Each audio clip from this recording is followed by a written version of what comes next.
I still remember the moment I realized my 40-year marriage was over.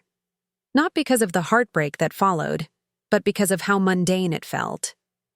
Harold didn't even look up from his morning crossword puzzle when he told me.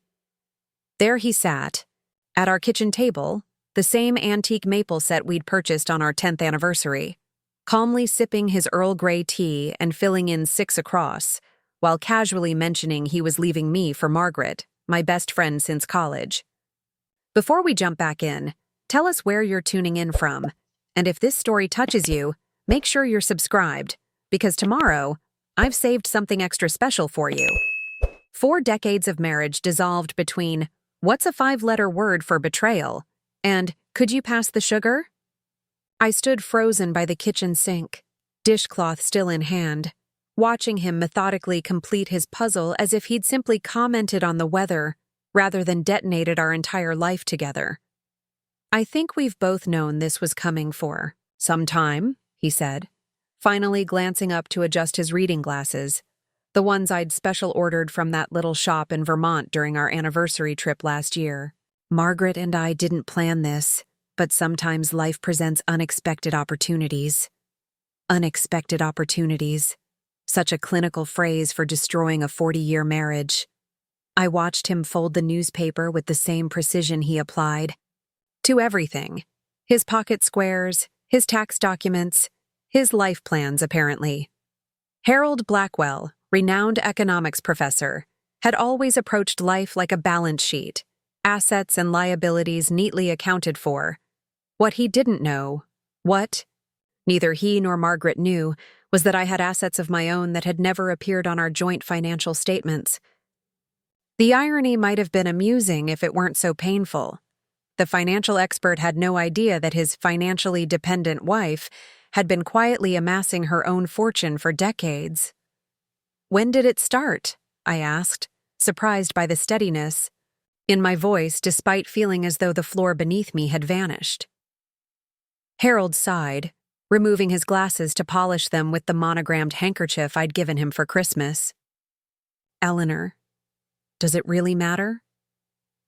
The important thing is that we handle this transition with dignity. Dignity. As if there were anything dignified about leaving your wife for her best friend after 40 years of marriage. It matters to me. I insisted, my hands gripping the edge of the sink behind me for support. I've given you 4 decades of my life, Harold. I think I deserve to know when you and my best friend decided that meant nothing. A flicker of discomfort crossed his face, the first genuine emotion he'd shown during this conversation. About 18 months ago, after the Johnsons' anniversary party. The Johnsons' anniversary party. I remembered it clearly. Margaret's husband Robert had just passed away 6 months earlier. I had invited her as my guest, not wanting her to spend another evening alone in that big empty house. I had comforted her through her grief, brought her meals, checked on her daily. And all while she and Harold were... The realization must have shone on my face, because Harold suddenly seemed very interested in aligning his teacup precisely with its saucer. "I'll be moving my things to Margaret's house this weekend," he continued, his professor's voice taking on the same tone he used when lecturing undergraduates about economic inevitabilities. "I've taken the liberty of drawing up a preliminary division of assets. You can keep the house, of course, and I'll continue to provide financial support until the divorce is finalized." Financial support. As if I were a scholarship student rather than the woman who had supported his career for 40 years. Hosting faculty dinners, editing his manuscripts, relocating 3 times for his prestigious appointments. All while quietly building my own investments on the side, investments that had grown far beyond what even I had anticipated when I first began. "That's very thoughtful," I replied, the sarcasm in my voice lost on Harold as he rose from the table, rinsing his cup before placing it precisely in the dishwasher. "I'm glad you're being reasonable about this, Eleanor," he said, his relief palpable. "Margaret was concerned you might make this difficult." Margaret was concerned, my oldest friend, who had cried on my shoulder after Robert's funeral, who had sat at this very kitchen table countless times sharing stories and secrets, Or at least, I thought we were sharing secrets. Apparently, she had been keeping the most significant one to herself. "I've always prided myself on being reasonable," I said, offering him a smile that didn't reach my eyes. "When will I see Margaret? I assume she'll want to discuss this transition with me personally." Harold checked his watch, the vintage Patek Philippe Thurin had surprised him with on our 35th anniversary. "She thought it best to give you some space initially, perhaps next week, once you've had time to process everything." How considerate of them both, choreographing my emotional response on a timeline that suited their comfort. I nodded, maintaining the composed facade that had become second nature over 40 years of faculty events and university politics. "I have a lunch appointment," Harold said, gathering his newspaper and keys. "We can discuss the specifics of the separation when I return this evening." And just like that, he left, off to his scheduled lunch as if he hadn't just demolished 4 decades of marriage before finishing his morning tea. The gentle click of our front door closing felt more final than any dramatic slam could have. Preparing and narrating this story took us a lot of time, so if you are enjoying it, subscribe to our channel. It means a lot to us. Now back to the story. I remained motionless in our kitchen, my kitchen now, I supposed, and felt a strange calm settle over me. 40 years of my life had just imploded, yet I felt an odd clarity emerging through the shock. For the first time, since I was 22, my future was entirely my own to determine. My hidden investments, the portfolio I had built in secret while playing the role of the supportive faculty wife, would now serve a purpose I had never anticipated when I made my first careful stock purchase all those years ago. What had begun as a small act of independence, a need for something that was solely mine in a life so intertwined with Harold's, had grown into a substantial fortune that would soon change everything. I smiled, thinking of the meeting I had scheduled with my financial advisor next week. How surprised Harold would be when he discovered that his financially dependent wife had no need of his continued support. Sometimes life does indeed present unexpected opportunities, and Harold was about to experience one he never saw coming. Before we go back to that fateful day with Harold, I want to take a moment to connect with all of you. I see from your comments that many of you are tuning in from across the country, from the sunny beaches of Florida to the mountains of Colorado, and everywhere in between. It's amazing how stories like mine seem to touch people regardless of where they call home. If this story is resonating with you already, please hit that subscribe button. I've been overwhelmed by how many of you have reached out sharing similar experiences of betrayal and reinvention. Next week, I'll be sharing exactly how I turned my hidden investments into the foundation for my second act, something many of you have been asking about. Now, where was I? Yes, standing in my kitchen, watching 40 years of marriage dissolve. Over morning tea. Let me take you deeper into what happened next. After Harold left for his lunch appointment, which I later discovered was actually a meeting with his attorney, I remained frozen in place for several minutes. The familiar sounds of our home, the antique grandfather clock in the hall that had been a gift from Harold's parents, the distant hum of the gardener's lawnmower outside, the gentle drip of the faucet I'd been asking Harold to fix for months, suddenly felt foreign, as if I were hearing them through someone else's ears.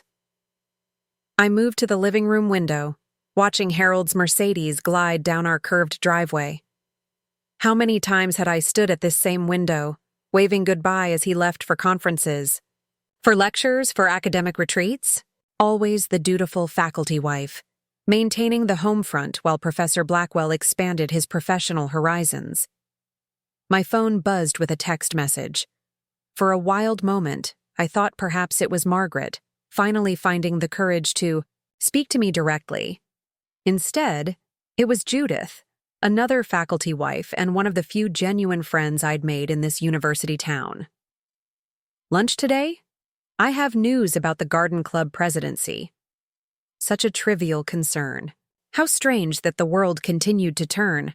that garden club presidencies still mattered when my life had just imploded.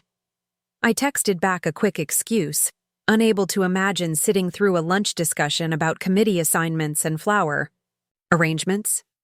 Instead, I climbed the stairs to our bedroom, our meticulously decorated master suite with its matching nightstands and carefully coordinated textiles. Everything in the room had been selected to reflect Harold's preferred aesthetic: traditional, understated, nothing too bold or bright. Even the artwork featured muted landscapes rather than the vibrant abstracts I'd always been drawn to. I opened my closet, running my fingers along the row of conservative dresses and tailored suits I'd worn to countless faculty functions, clothes chosen to project the image of the perfect academic's wife. Behind them, hidden at the back, hung a single red dress I'd purchased on impulse 3 years ago but had never worn. Harold had frowned when I showed it to him, commenting that it seemed rather attention-seeking for a woman of your age. I was 62, not dead. But I'd returned the dress to the back of my closet, unworn. On impulse, I pulled it out now, holding it against me as I turned to the full-length mirror. The woman who stared back at me looked tired, the subtle shock still evident in her eyes. My hair, colored every 6 weeks to maintain the same light brown I'd had since my 30s, was neatly styled in the same shoulder-length cut I'd worn for decades. Harold preferred consistency in all things. When had I stopped seeing myself when I looked in the mirror? When had I become so thoroughly Professor Blackwell's wife that Eleanor seemed to disappear? I carefully hung the red dress on the outside of my closet door.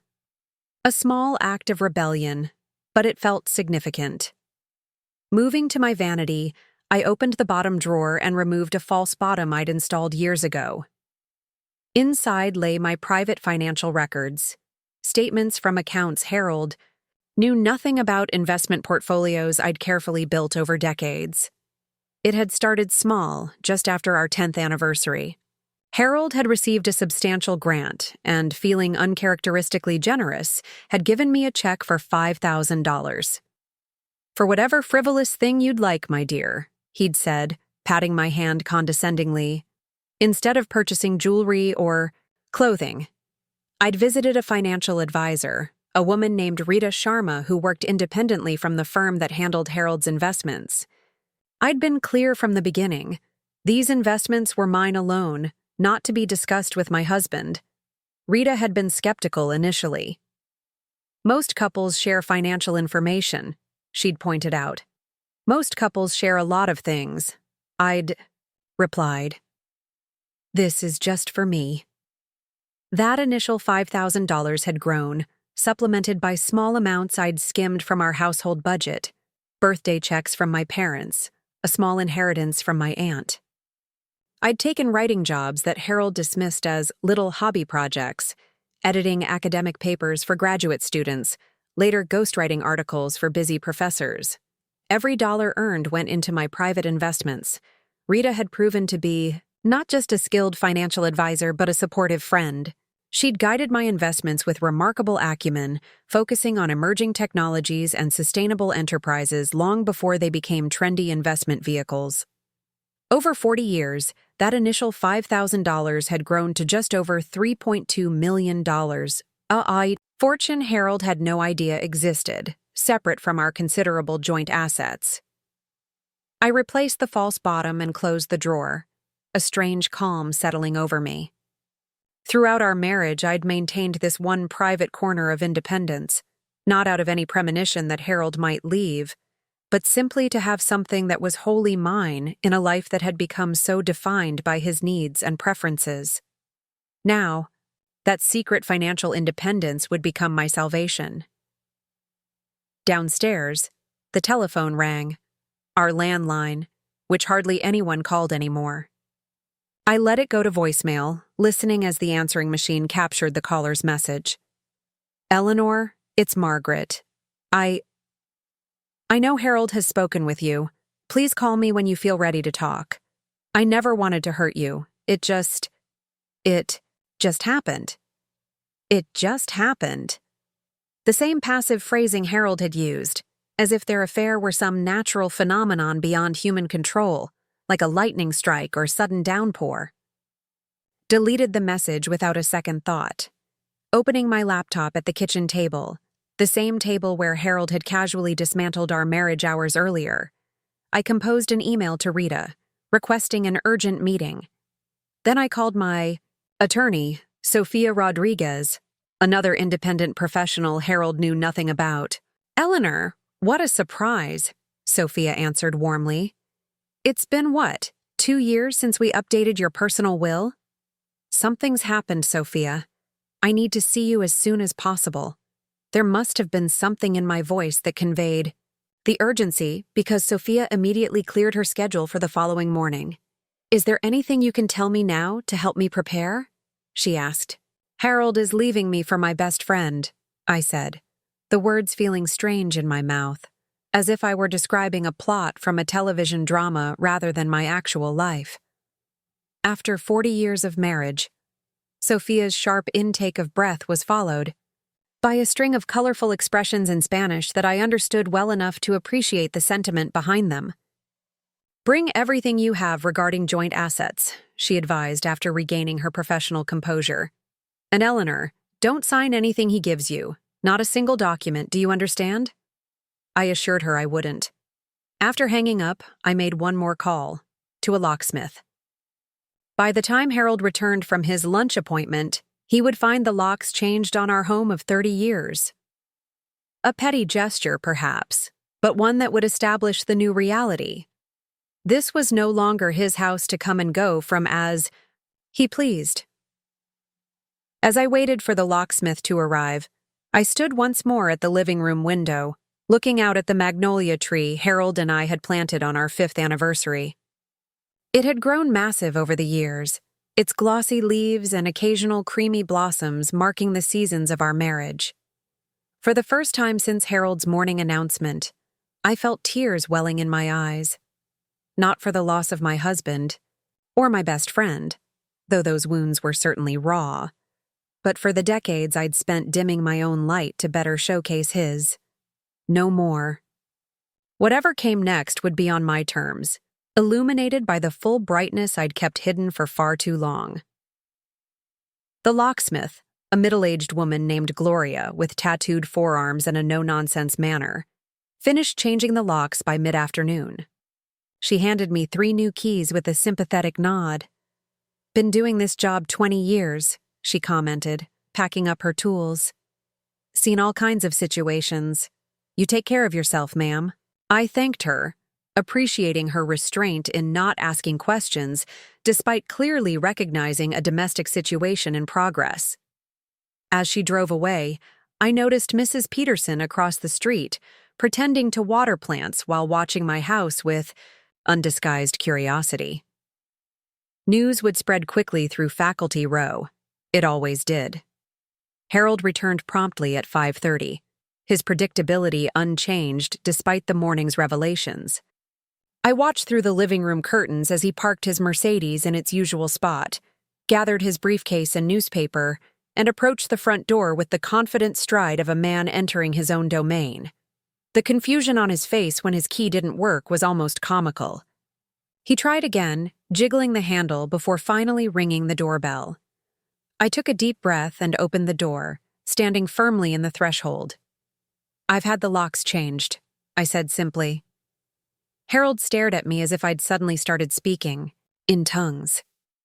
In 40 years of marriage, I had never done anything so deliberately confrontational. "That's rather dramatic, don't you think?" he replied, attempting to step past me into the house. I didn't move. "I think it's entirely appropriate given the circumstances.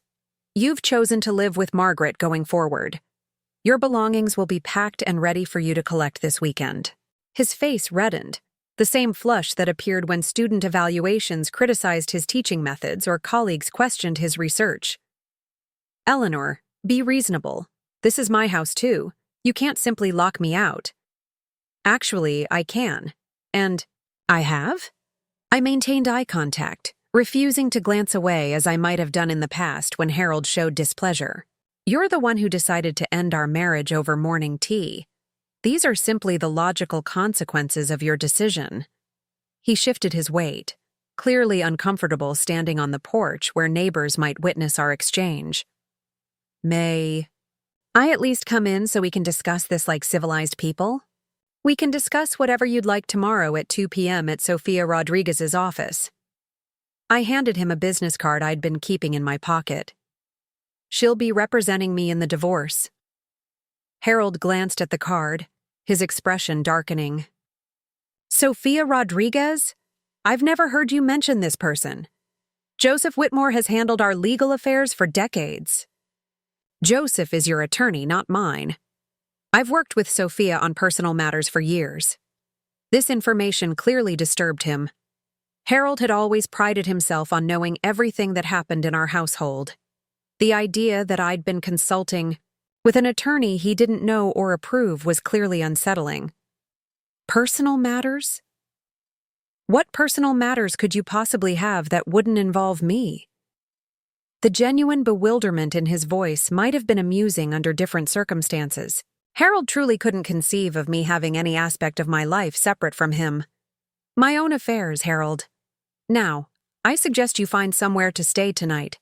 Perhaps Margaret has room at her house, since you two have apparently been planning this new chapter of your lives. His expression shifted from confusion to calculation, a look I recognized from watching him navigate academic politics for decades. Eleanor, I understand you're upset, and you have every right to be. But acting impulsively won't benefit either of us. His voice softened, taking on the reasonable tone he used when persuading university donors. Let's approach this sensibly. You keep the house, of course, and I'm prepared to ensure you're very well provided for. How generous, I replied, the sarcasm apparently lost on him as he nodded in agreement. We've built a good life together, he continued. I see no reason why we can't end this marriage with the same mutual respect with which we conducted it. Mutual respect. As if there were anything respectful about conducting an affair with my oldest friend. As if there were any respect in his assumption that I would simply accept whatever financial arrangements he deemed appropriate for his discarded wife. I've scheduled movers to pack your personal belongings on Saturday, I said, ignoring his attempt at conciliation. I'll be out of the house from noon until 4. You can supervise them then. Harold's facade of reasonableness cracked. You cannot simply dispose of me like an unwanted piece of furniture, Eleanor. I am still your husband, and half of everything we own is legally mine. Exactly half, I agreed. No more, and we'll determine precisely what constitutes that half, with our respective attorneys present. A car slowed on the street behind him. Professor Jameson from the physics department, barely disguising his interest in the scene unfolding on our front porch. Harold noticed, too, his posture stiffening with the awareness of being observed. This isn't like you, he said, lowering his voice. You've never been vindictive. I've never been abandoned for my best friend after 40 years of marriage. I countered. It seems we're both experiencing new facets of our personalities.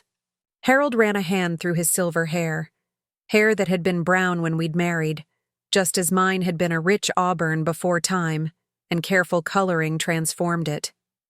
Is there nothing I can say to make you approach this reasonably? He asked, his frustration evident. I am being entirely reasonable, I replied.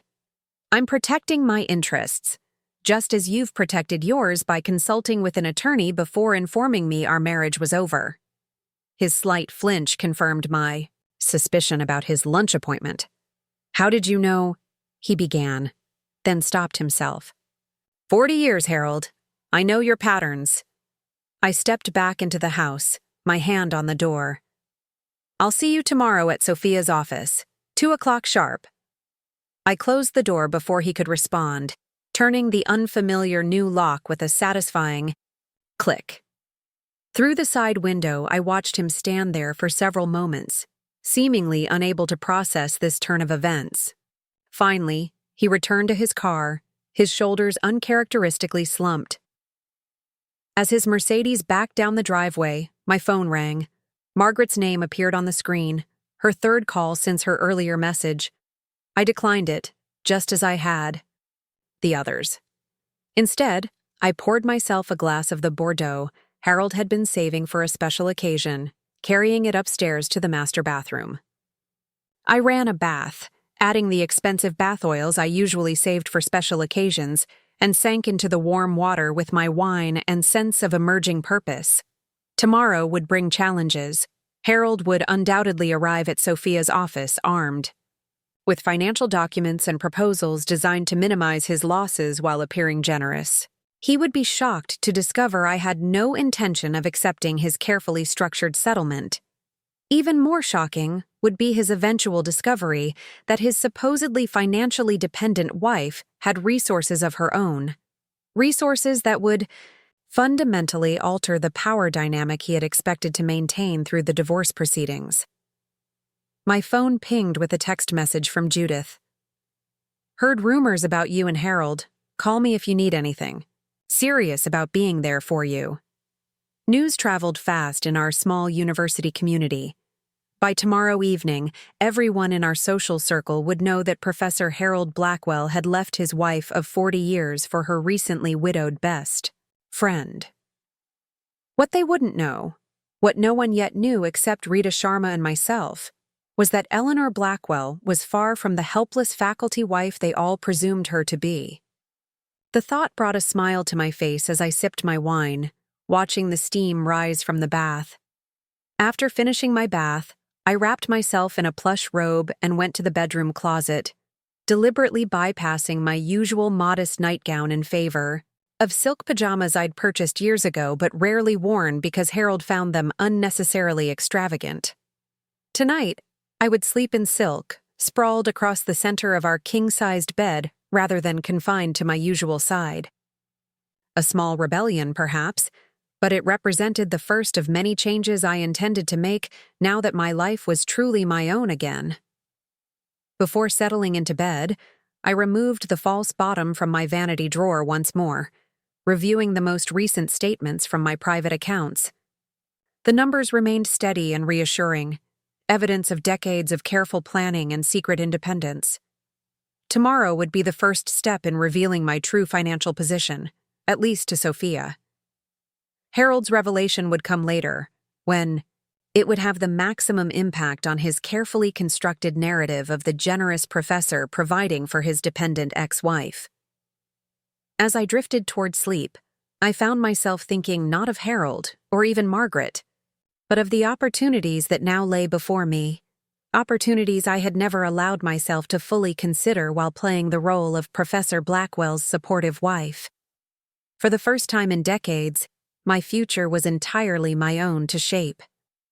The thought was both terrifying and exhilarating. As I fell into the deepest, most peaceful sleep I'd experienced in years, I met Harold Blackwell when I was 22 years old, fresh out of college with an English literature degree and dreams of becoming an editor at a prestigious publishing house.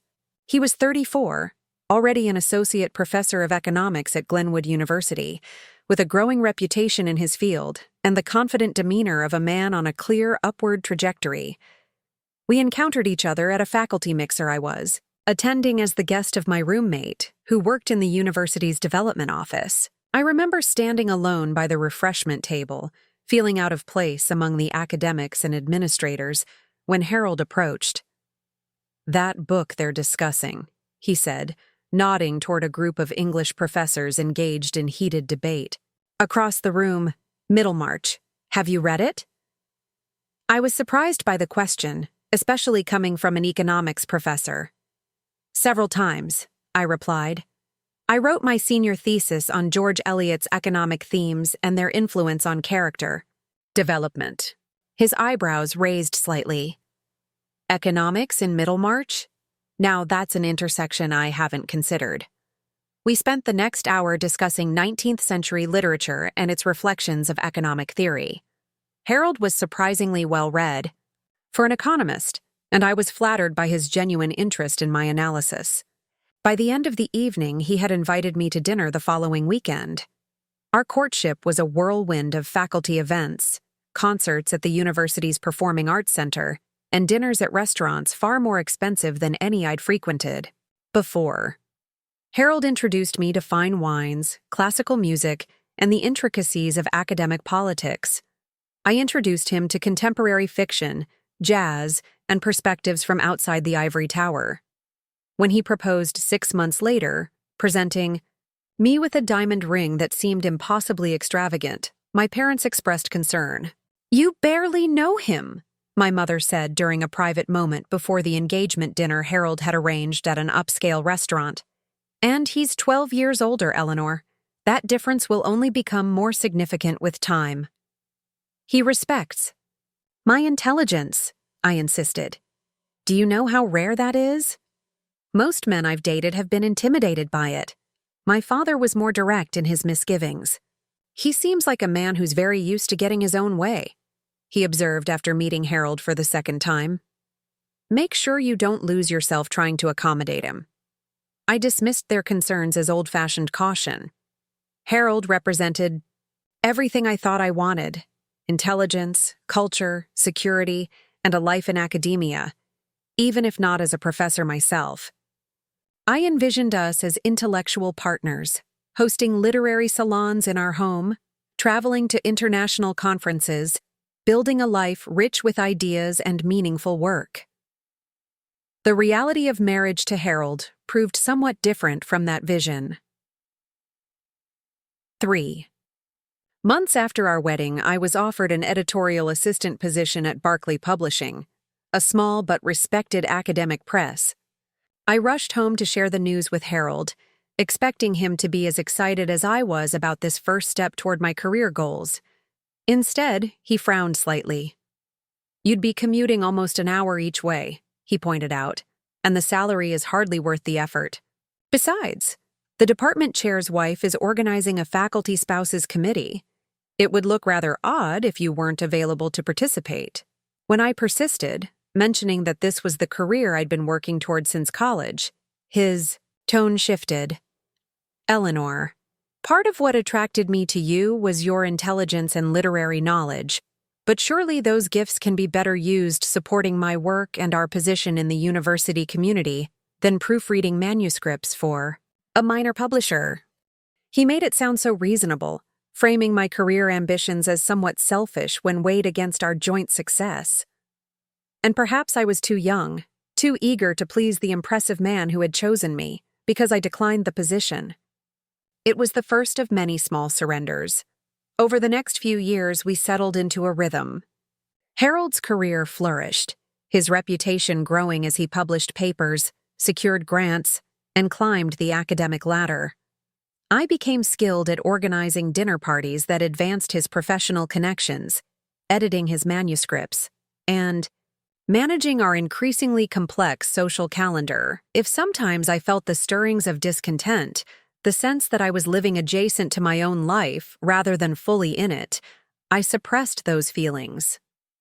Harold frequently reminded me how fortunate we were, how respected I was as his wife, how many opportunities came our way because of his position.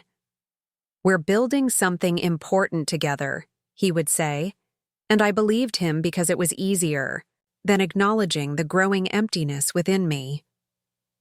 5 years into our marriage, Harold was offered a prestigious position at Belmore University, necessitating a move across the country. I had just begun writing book reviews for a local literary journal and had made friends outside the faculty circle for the first time since our wedding. "This is a tremendous opportunity," Harold said when I expressed reluctance about the move. "Sacrifices are necessary for advancement, Eleanor. I thought you understood that."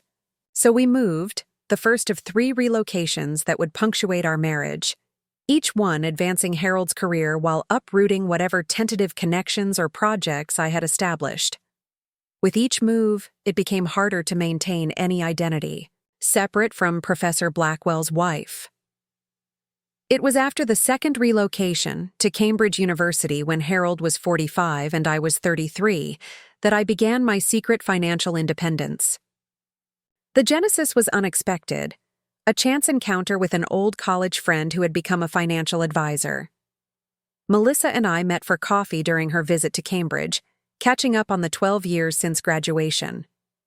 When she asked about my work, I found myself hesitating, then explaining that I supported Harold's career rather than pursuing my own. "But what about your writing?" she asked. "You were the most talented person in our creative writing seminars." I made self-deprecating comments about youthful ambitions, but Melissa wasn't easily deflected. "Are you happy, Ellie?" she asked, using the nickname no one had called me since college. "You seem, I don't know, diminished somehow." Her observation stung precisely because it articulated what I had been refusing to acknowledge. I was diminished. My identity gradually subsumed into Harold's, my own ambitions quietly buried beneath the demands of being the perfect faculty wife. "I'm fine," I insisted. "Harold's work is important, and supporting it is meaningful." Melissa studied me for a moment, then reached into her bag and handed me her business card. "I specialize in helping women achieve financial independence," she said. "Even women in happy marriages should have resources of their own." I tucked the card away, making non-committal noises about keeping in touch. But the seed had been planted. 2 months later, when Harold gave me that unexpected $5,000 check, intended, I'm sure, as a loving gesture rather than the condescending pat-on, the head it felt like, I thought of Melissa's card. Instead of calling her, however, I sought out a local advisor, someone with no connection to my past or Harold's present. Rita Sharma became not just my financial advisor, but a touchpoint for the part of myself I was struggling to preserve. She never judged my decision to maintain separate finances, never questioned why a faculty wife would need independent resources. She simply helped me grow what little I could contribute, encouraging me to think long-term when my day-to-day existence often felt suffocatingly immediate. "Compound interest is a miracle," she told me during our second meeting. "Time is your greatest asset, Eleanor. Even small amounts consistently invested create security and options." Options.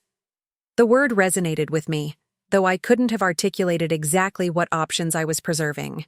I wasn't planning to leave Harold, despite the increasing emotional distance between us, despite the growing awareness that I had compromised far more of myself than he had ever been asked to sacrifice. Perhaps I simply needed to know that I could leave if I wanted to, that I wasn't entirely dependent on Harold's goodwill and generosity. Or perhaps the secret accounts were a form of quiet rebellion, the only one I allowed myself in a life that had become so thoroughly shaped by someone else's priorities. Around our 15th anniversary, I met Margaret Collins when she joined the university as a professor of art history. Unlike many of the faculty wives who viewed me primarily as an extension of Harold, Margaret seemed genuinely interested in me as an individual. We discovered shared interests in literature, theater, and gardening. Most importantly, she listened. When I spoke, engaged with my opinions, and never made me feel like a supporting character in someone else's story. Our friendship developed slowly, but deeply. Margaret was married to Robert, a cardiology researcher, and they had no children, just as Harold and I remained childless, initially by mutual choice, later because fertility treatments hadn't succeeded, and finally because Harold decided the emotional toll on me wasn't worth continuing to try. When Margaret confided her own fertility struggles, our bond deepened further. We understood each other's grief in ways others couldn't, sharing the complex emotions of women navigating lives different from what they had envisioned in their younger years. For 25 years, Margaret was my closest confidant, the person who seemed to see the woman behind the perfect faculty wife facade.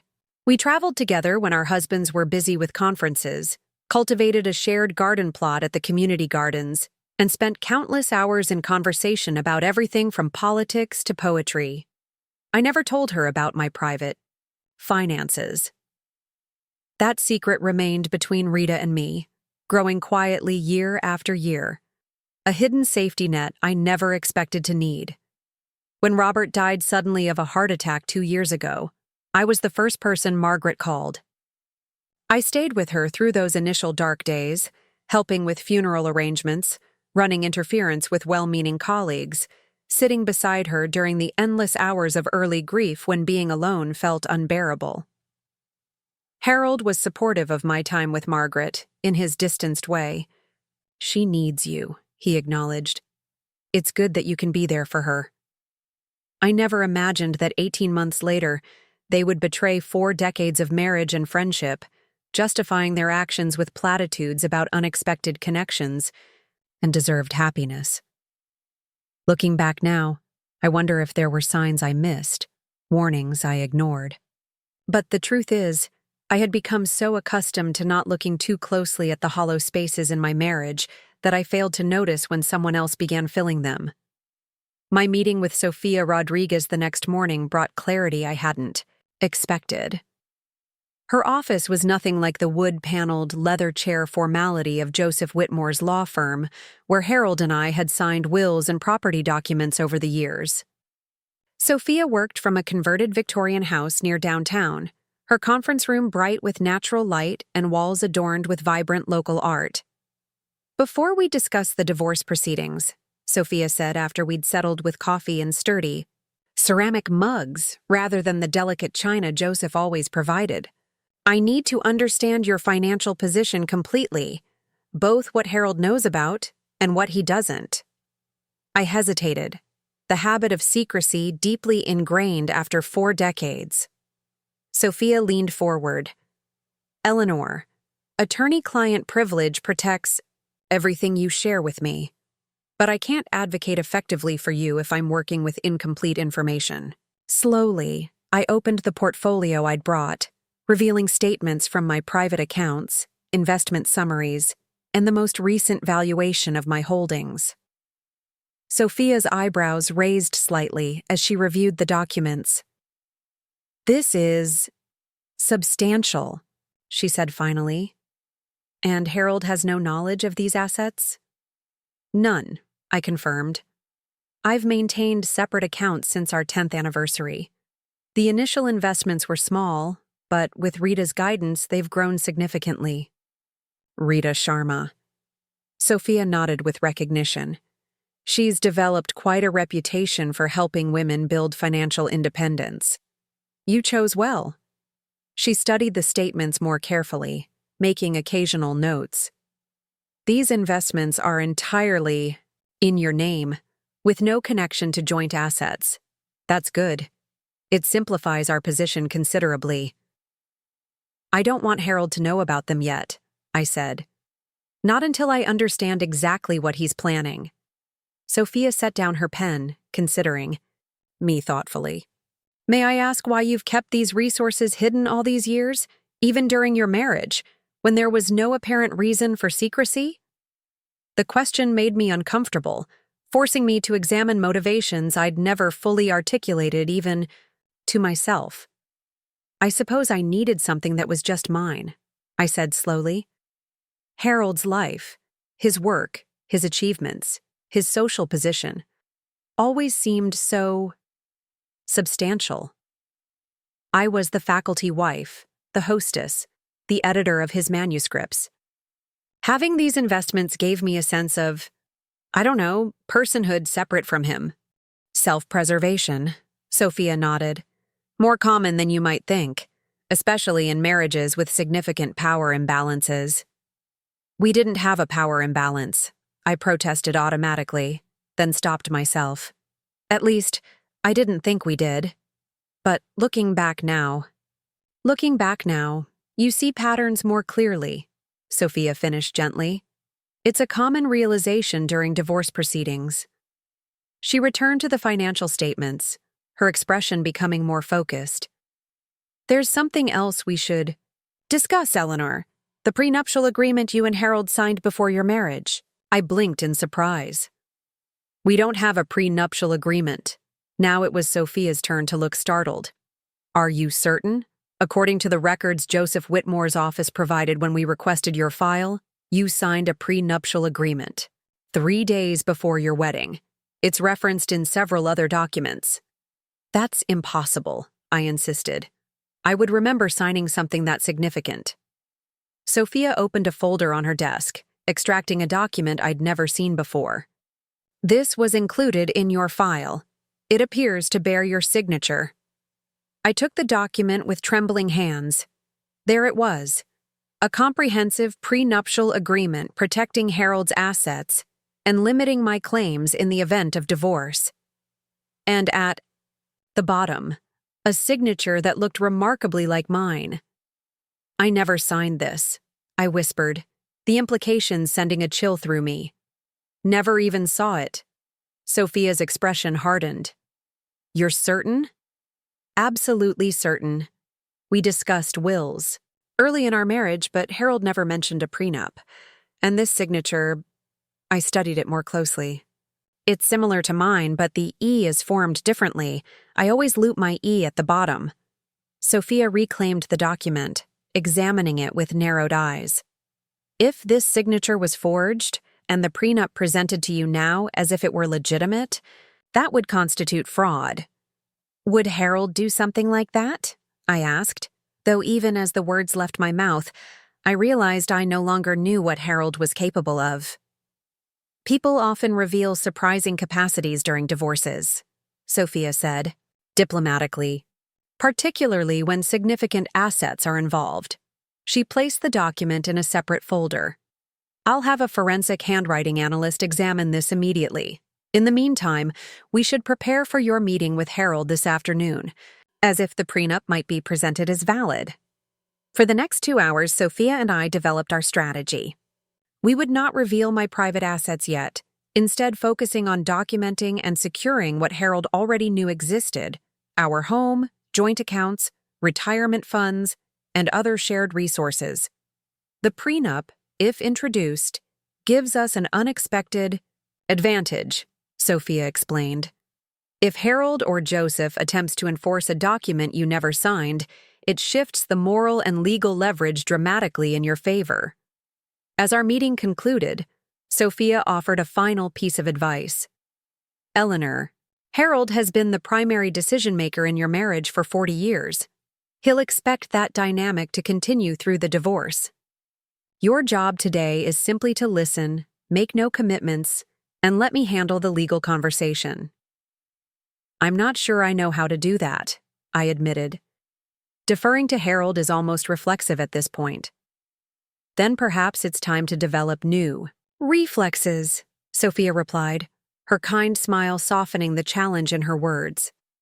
I left her office feeling both apprehensive and oddly empowered. For the first time, I was approaching a significant life event with professional support focused entirely on my interests, not Harold's or our joint concerns.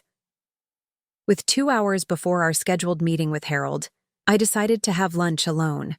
At Bellamy's, a small cafe I'd often wanted to try but had never visited because Harold preferred establishments with white tablecloths and wine lists. The cafe was bustling with a diverse crowd: students with laptops, business people having informal meetings, retired couples reading newspapers over soup and sandwiches. I ordered a Mediterranean salad and herbal tea, settling at a small corner table where I could watch the room while remaining relatively unobtrusive. As I ate, I found myself studying the women around me, wondering about their lives, their choices, their relationships. How many were living authentically, following their own desires? How many, like me, had gradually adapted themselves to someone else's expectations until those adaptations became so automatic they no longer registered as compromises? My contemplation was interrupted when someone called my name. Looking up, I saw Judith approaching my table, genuine concern on her face. "Eleanor, I've been trying to reach you," she said, gesturing to the empty chair across from me. "May I?" I nodded, somewhat reluctantly. Judith had been a friendly acquaintance for years, but we'd never shared confidences. "I heard about Harold and Margaret," she said quietly after sitting down. "The whole faculty housing complex is buzzing with it. I'm so sorry." "News travels quickly," I observed, keeping my tone neutral. "Faster than light in university circles," Judith agreed. "For what it's worth, most people are appalled on your behalf. Margaret was your best friend. It's despicable." Her straightforward condemnation was surprisingly comforting. I'd been so focused on practical matters that I hadn't fully processed the public humiliation aspect of the situation. "Thank you," I said simply. Judith hesitated, then continued in a lower voice. "There's something else you should know. Perhaps I shouldn't say anything, but if our situations were reversed, I'd want someone to tell me." I set down my fork, suddenly, alert to the tension in her posture. "What is it?" "The economics department has a major endowment announcement planned for next month. $10 million from the Westridge Foundation, largely secured through Harold's connections. There's a named chair position included, which is apparently going to Margaret." The information hit me like a physical blow. The Westridge Foundation had been cultivated for years as a potential donor. I'd hosted its chairman and his wife for dinner countless times, edited Harold's proposals, maintained correspondence with the chairman's assistant to keep our proposal top of mind. "Are you certain?" I asked. Judith nodded grimly. "My husband is on the faculty senate committee that approved the final terms last week. Harold was quite insistent that Margaret's appointment to the chair be locked in before the public announcement." The timing suddenly crystallized in my mind. Harold hadn't left me for Margaret because of some midlife emotional crisis or delayed onset passion. This was calculated, the culmination of professional and financial maneuvering that had likely been in progress for months, if not longer. "When was this chair position decided?" I asked. "The specific appointment?" "About 3 weeks ago, according to Stephen. But the negotiations for the endowment have been happening for at least 8 months. 8 months. While I was still helping Margaret through her grief, while Harold was still returning home to our shared bed each night, they had been planning this professional and personal coup. "I thought you should know before the faculty reception next week," Judith added. "It would be awful to be blindsided by it in public." I thanked her for the information, maintaining my composure until she left. Then I sat very still, absorbing the implications. This wasn't just a personal betrayal. It was a carefully orchestrated professional and financial strategy, timed for maximum benefit to both Harold and Margaret. The prenuptial agreement I'd supposedly signed but had never seen. The endowment chair secured for Margaret. Harold's confidence that I would accept whatever settlement terms he offered. All pieces of a puzzle I was only now beginning to assemble. As I paid my bill and prepared to meet Harold and Joseph at Sophia's office, a strange calm settled over me. The hurt and shock remained, but they were now overlaid with something harder and more focused, a determination to ensure that Harold's carefully constructed plans did not proceed as he expected. For 40 years, I had been the supportive, adaptable faculty wife, facilitating Harold's success while setting aside my own ambitions. That role had ended the moment he told me he was leaving, though he didn't yet realize it. The woman walking into Sophia Rodriguez's office to face her husband was not the same one who had stood shocked in their kitchen yesterday morning. This Eleanor Blackwell had resources Harold knew nothing about, determination he had never witnessed, and a growing clarity about exactly how much deception had characterized their supposedly respectable marriage. I hope you're all still with me on this journey. Your comments and messages have been overwhelming, so many of you sharing similar experiences of betrayal and reinvention. It's remarkable how common these stories are, yet how isolated we often feel when living through them. Many of you have asked how I maintained my secret investments for so long without Harold discovering them. The truth is, it was surprisingly simple. Harold, like many controlling partners, paid attention to what he deemed important and overlooked what he considered trivial. My little editing jobs and occasional writing projects were beneath his notice, just a housewife's hobbies in his estimation. He never questioned where that money went because he never valued it to begin with. Now, where were we? Yes, I was about to confront Harold with my attorney, having just discovered that his betrayal was even more calculated than I'd initially thought. Harold and Joseph Whitmore were already seated in Sophia's conference room when I arrived. Harold looked immaculate as always, his silver hair perfectly styled, his navy suit conveying academic authority without ostentation. Joseph, whom I'd known for decades as both Harold's attorney and occasional dinner guest, barely met my eyes as I entered. Sophia stood to greet me, her professional demeanor impeccable. "Ms. Blackwell, thank you for being prompt." Ms. Blackwell. Not Mrs. a small detail, but it set the tone immediately. This was a business meeting, not a family discussion. Harold frowned slightly at the formality, but rose as I took my seat across from him. "Eleanor, I was hoping we might have a moment to speak privately before the attorneys begin. Anything you wish to say to my client can be said in my presence," Sophia interjected smoothly. "That's why we're meeting here rather than informally." Joseph cleared his throat. "Perhaps we could all take a moment to acknowledge that we're dealing with the dissolution of a 40-year marriage between two people who have shared a lifetime together. A certain amount of personal communication seems appropriate. My client's husband chose to end their marriage during a casual breakfast conversation while simultaneously pursuing a relationship with her best friend," Sophia replied, her tone pleasant but unyielding. "I believe we've moved beyond the realm of private conversations." Harold's jaw tightened, but he nodded stiffly and resumed his seat. "Very well, let's proceed professionally." Joseph opened his briefcase, extracting a folder that I immediately recognized as identical to the one Sophia had shown me earlier. My heart began pounding, but I kept my expression neutral, grateful for the warning I'd received. "Before we begin discussing division of assets, there's a preliminary matter to address," Joseph began. "At the beginning of the Blackwells' marriage, a prenuptial agreement was executed that guides certain aspects of their financial separation." He slid copies across the table. I didn't reach for mine, letting Sophia take it instead. "How interesting," Sophia remarked, studying the document. "My client has no recollection of ever signing this agreement." Joseph looked uncomfortable, but pressed on.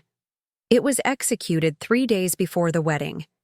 Given the passage of time, 40 years, it's not surprising that Mrs. Blackwell might not recall the details." "I don't recall it because I never signed it," I said, speaking for the first time. "That is not my signature." Harold met my eyes directly. "Eleanor, be reasonable. We signed this in Joseph's office before the wedding. You may not remember the specific document, but you definitely signed it." The calm confidence in his lie was chilling. For a moment, I wondered how many other falsehoods he had presented with that same authoritative certainty over our decades together. How many times I had deferred to his seemingly superior recollection. "That's categorically untrue," I replied, matching his calm tone.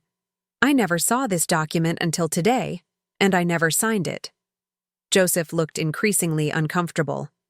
"Mrs. Blackwell, I can assure you this prenuptial agreement was properly executed. I have the original in our firm's files with your signature witnessed and notarized. A signature that doesn't match my client's handwriting," Sophia interjected, opening a folder of her own. "I took the liberty of consulting a preliminary handwriting analysis this morning. While a formal examination will require more time, even a basic comparison reveals significant inconsistencies." She placed several samples of my authentic signatures next to the prenuptial document. Even to my untrained eye, the differences were apparent once pointed out. The formation of the E in Eleanor, the connecting stroke between my first and last name, the pressure points visible in my genuine signatures but absent in the prenup version. "This is absurd," Harold said, but I noted a tightness around his eyes that betrayed concern. Why would I forge a prenuptial agreement 40 years ago? What possible motive could I have had? "Protection," I said quietly. "You were 34, already established in your career with investments and potential future earnings. I was 22 with no assets to speak of. The prenup predominantly protects your interests, not mine." "This is exactly my point," Harold countered, seizing on my words. "I had every reason to want a legitimate prenuptial agreement, and we Obtained one through proper legal channels. There was no need for deception. Sophia smiled slightly. Yet deception appears to have occurred. The question is when. Was this document created 40 years ago with a forged signature, or has it been more recently fabricated and backdated? Either scenario constitutes fraud. Joseph cleared his throat again, looking distinctly uncomfortable. These are serious allegations. Perhaps we should table the prenuptial discussion temporarily while we investigate further. We can proceed with preliminary asset discussions in the meantime. I think that's wise, Sophia agreed. Although I should note that if this document is indeed fraudulent, it raises significant questions about what other aspects of these proceedings might involve deception. The subtle threat hung in the air. Harold's expression remained composed, but I noticed his hand tighten around his pen. Let's move on to the immediate practical matters, Joseph suggested, clearly eager to change topics. Professor Blackwell has prepared a comprehensive overview of joint assets and a proposed division he believes is more than fair to Mrs. Blackwell. Harold nodded, seeming to regain confidence as the conversation shifted to familiar territory: financial negotiations. I've been extremely generous in my proposal, Eleanor. You retain the house free and clear, plus the vacation property in Maine. I'll continue to provide monthly support equivalent to our current household expenses, and you'll receive half of the qualified retirement assets. The proposal sounded reasonable on its surface, exactly as Harold had intended. What he didn't say, what Joseph's careful phrasing obscured, was that the qualified retirement assets represented only a portion of Harold's total retirement resources. The significant deferred compensation arrangements with the university, the private investments he'd made over decades, the consulting income he'd channeled through various entities, none of these were mentioned. That's a starting point for discussion, Sophia replied noncommittally. We'll need complete documentation of all assets, of course. Bank statements, investment accounts, retirement funds, real estate holdings, intellectual property valuations, deferred compensation arrangements, and any other resources acquired during the marriage. Harold frowned. Many of those details are included in the summary documents Joseph has prepared. Summaries are insufficient for our needs, Sophia countered pleasantly. We'll require the original statements and complete records. That seems unnecessarily burdensome, Harold objected. On the contrary, Sophia replied, full financial transparency is standard in divorce proceedings. In fact, it's required by law. Is there some reason you're reluctant to provide complete documentation? The implied question, what are you hiding, hung in the air between them. I watched Harold calculate his response, recognizing the slight head tilt that always preceded a strategic pivot in his thinking. Of course not, he said finally. Joseph will ensure you receive everything required by law. My concern was simply for efficiency. We appreciate your concern, Sophia said with a smile that didn't reach her eyes. Now, regarding the Maine property, am I correct in understanding that it was originally purchased with funds from Eleanor's inheritance from her grandmother? Harold looked startled by the question. We had purchased the small coastal cottage 20 years ago, using money I'd inherited when my grandmother passed away. Over time, in my own mind, I'd almost forgotten that the initial investment had come from my family rather than our joint resources. That's technically correct, he acknowledged. Though we've invested significantly in renovations and maintenance from our joint funds since then.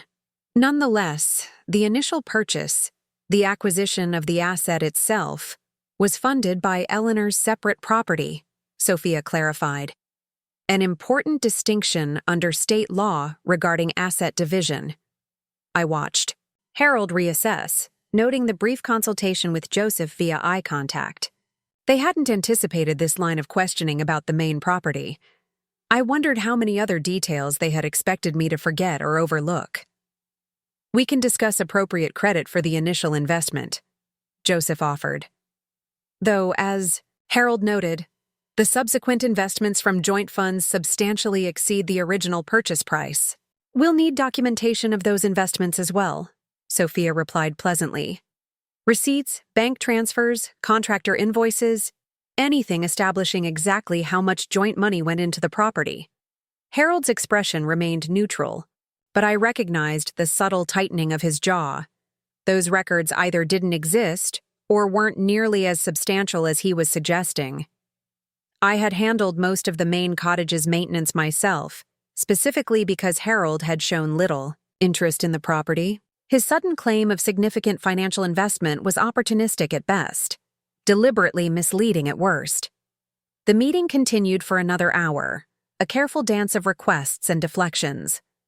Sophia systematically questioned each aspect of Harold's proposed settlement, never revealing our strategy, but meticulously establishing the groundwork for challenging his narrative.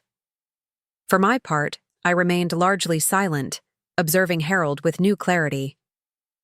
Without the emotional fog of shock and betrayal that had clouded my perception yesterday, I could see the calculating mind behind his reasonable facade.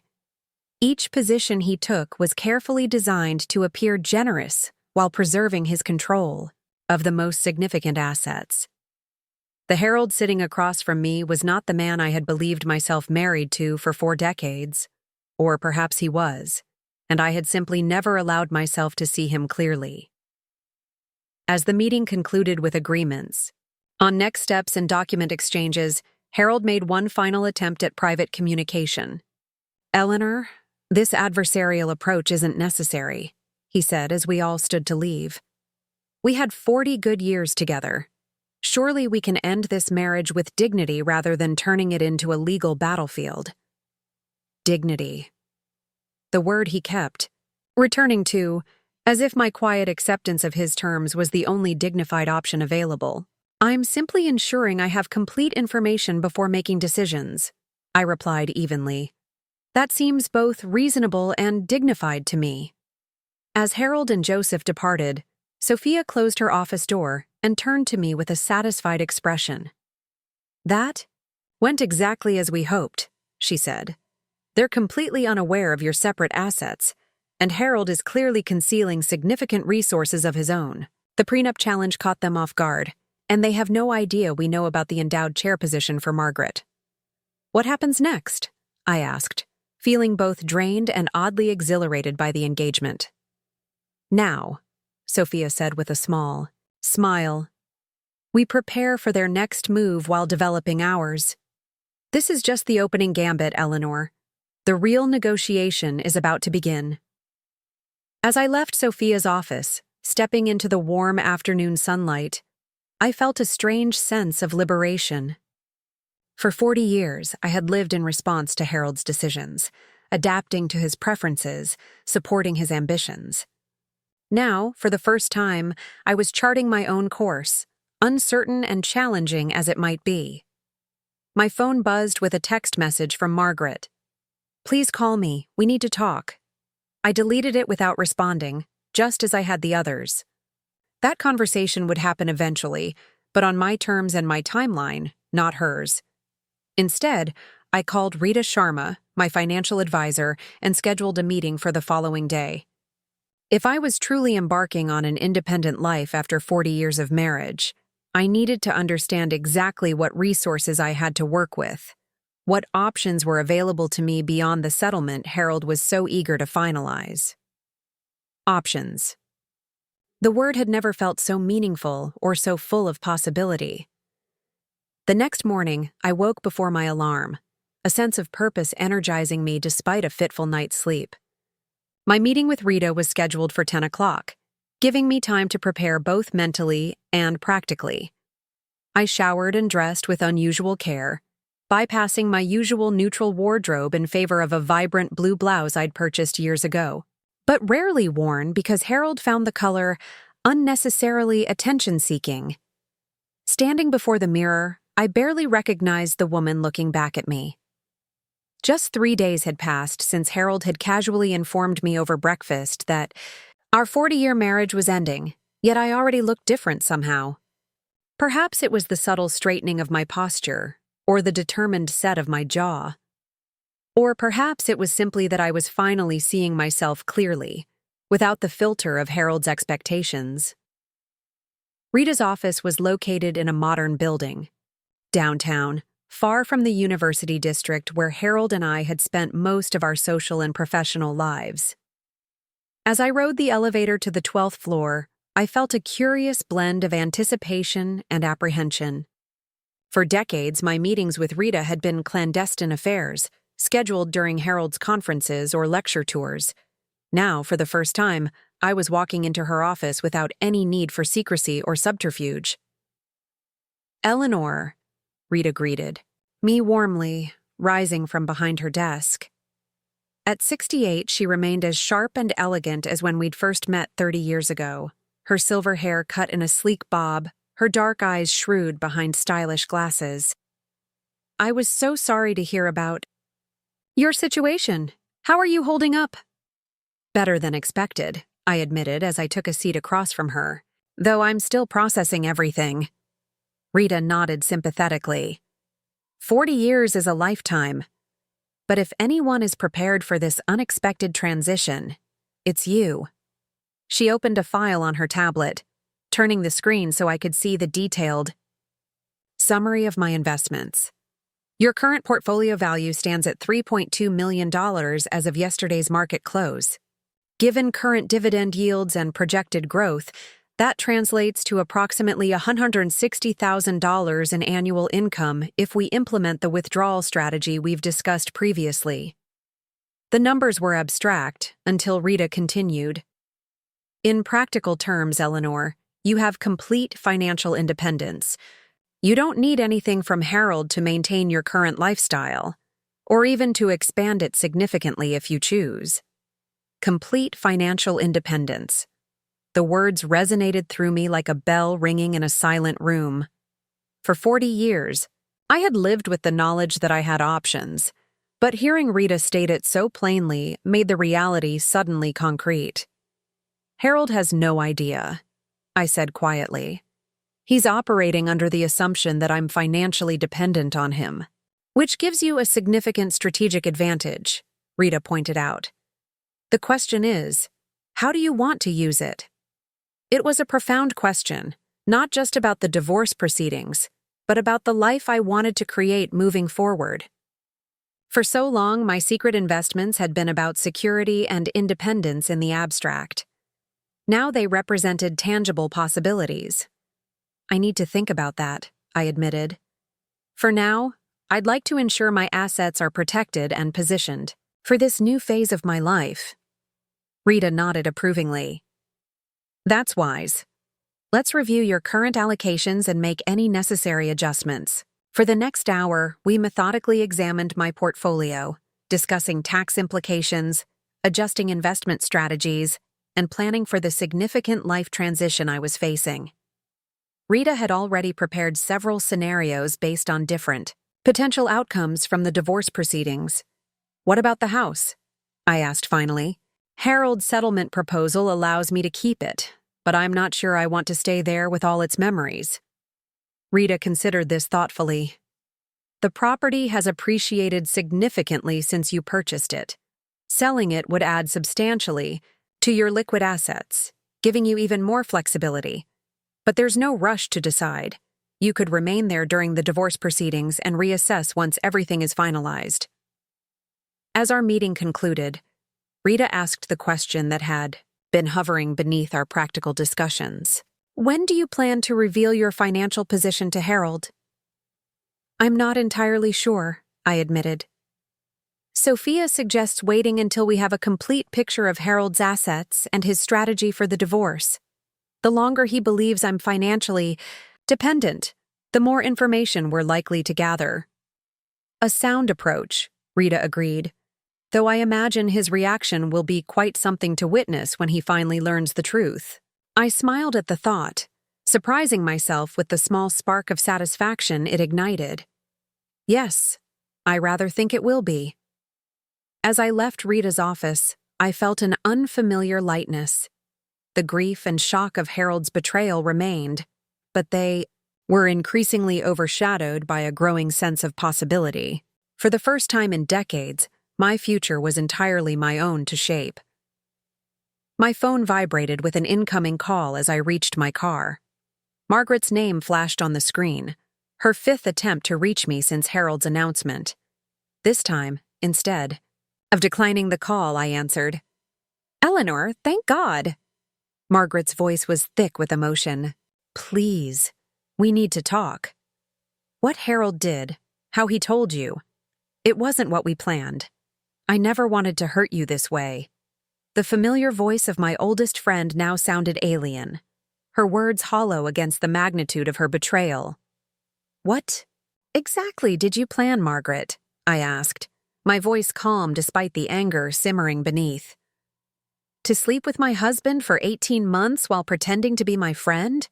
To secure a prestigious endowed chair position through your relationship with him? Which part wasn't according to plan?" Her sharp intake of breath told me she hadn't expected me to know about the Westridge Foundation endowment. "How did you— That's not— Eleanor, please. Can we meet in person? I need to explain." "I think Harold has explained quite enough for both of you," I replied. "But yes, we will meet. Not today, and not on your timeline.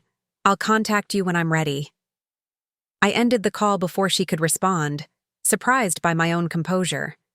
The Margaret I thought I knew would never have betrayed our 40-year friendship. But then, the Harold I thought I married would never have conducted an affair with my best friend while methodically planning to leave me. Apparently, I had been surrounded by strangers wearing familiar faces.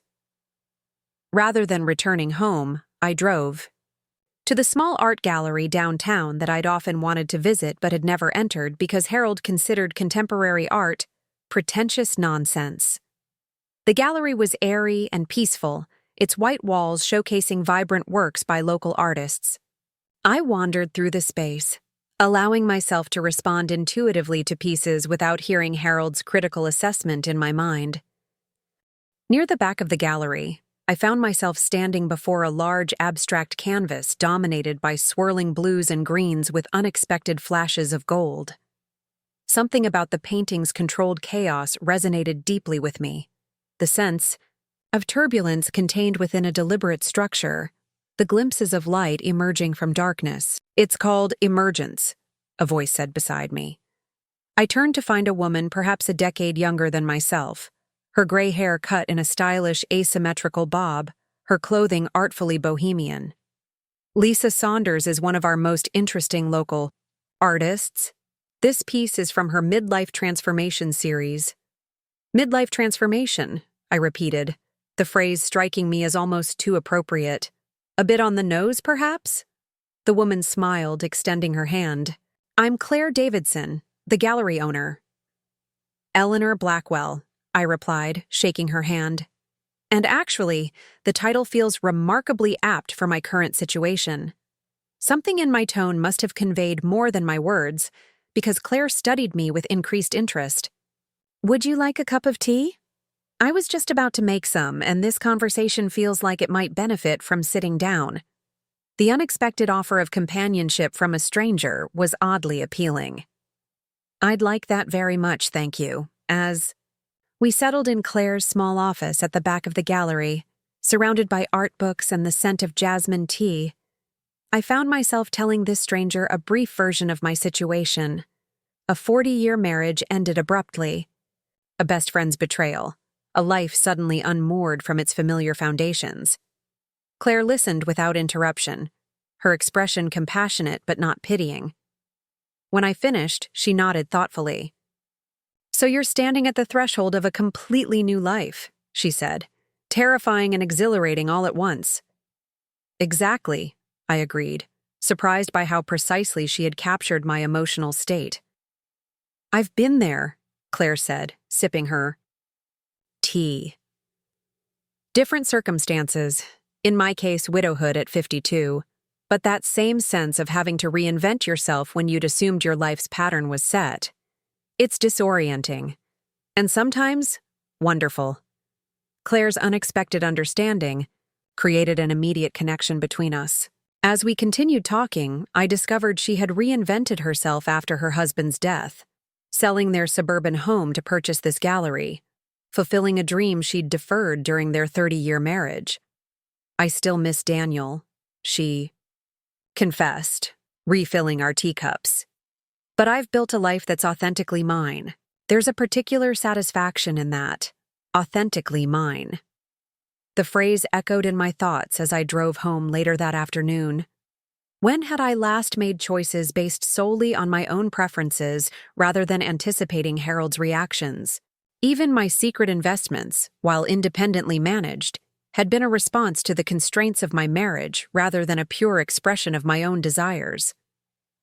I was still contemplating this question when I arrived home to find a large bouquet of flowers on my doorstep, a lush arrangement of lilies and roses in varying shades of pink. The card attached read simply, "Eleanor, please call me. We need to talk. Margaret."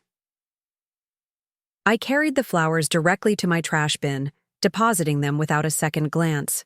Margaret knew perfectly well that I preferred wildflowers to formal arrangements, that I found roses cliché and lilies overpowering. Even her peace offering revealed how little she had actually seen me despite our decades of friendship. The house felt oppressively quiet as I moved through the familiar rooms that evening. Harold had always filled our home with his presence, his classical music playing in the study, his commentary on news programs, his academic colleagues frequently visiting for dinner. Now the silence emphasized his absence, making the spaces we had shared feel simultaneously empty and confining. On impulse, I went to the stereo system in the living room and searched through my small collection of CDs, albums I had purchased over the years but rarely played because Harold preferred classical music exclusively. I selected a jazz recording I'd bought after hearing it at a bookstore cafe years ago, something Harold had dismissed as chaotic noise. As the rich, complex sounds filled the room, I closed my eyes and allowed myself to simply experience the music without filtering my reaction through Harold's preferences. The melodies were indeed less structured than the Bach and Vivaldi that typically played in our home, but there was a vibrant, searching quality to the composition that resonated with my current emotional state. I spent the evening doing something I hadn't done in years, simply following my own inclinations moment by moment. I ordered Thai food rather than the French cuisine Harold preferred, ate at the coffee table while reading a mystery novel instead of at the dining table with proper settings, and poured myself a second glass of wine without calculating whether it would meet with disapproval. Small rebellions, perhaps trivial in the grand scheme of things, but they felt significant. The first tentative steps toward reclaiming myself after decades of careful accommodation. The next morning brought an email from Sophia with a preliminary report from the handwriting analyst. The signature on the prenuptial agreement showed significant inconsistencies with my authentic signatures from the same time period, strong evidence suggesting forgery. Sophia proposed using this information to pressure Harold into full financial disclosure before revealing our knowledge of the suspected fraud. "Our strongest position," she wrote, "comes from allowing him to further entangle himself in this deception before confronting him with evidence. The more he relies on the fraudulent prenup, the stronger our negotiating position becomes." The calculated strategy felt foreign to my nature. I had always valued directness and honesty, but I recognized its effectiveness. Harold had orchestrated his betrayal methodically over many months. Responding with strategic patience rather than emotional reaction was not only prudent, but necessary. Later that day, as I was sorting through old photographs I'd found while clearing out a closet, my doorbell rang. Through the peephole, I was surprised to see Dean Richardson from the university standing on my porch, his expression somber. Wilson Richardson had been Harold's colleague and sometimes competitor for 30 years, overseeing the economics department. Through periods of both cooperation and tension with my husband. "Eleanor," he greeted me when I opened the door. "I hope I'm not intruding. I felt I should speak with you personally rather than call." I invited him in, curious about this unexpected visit.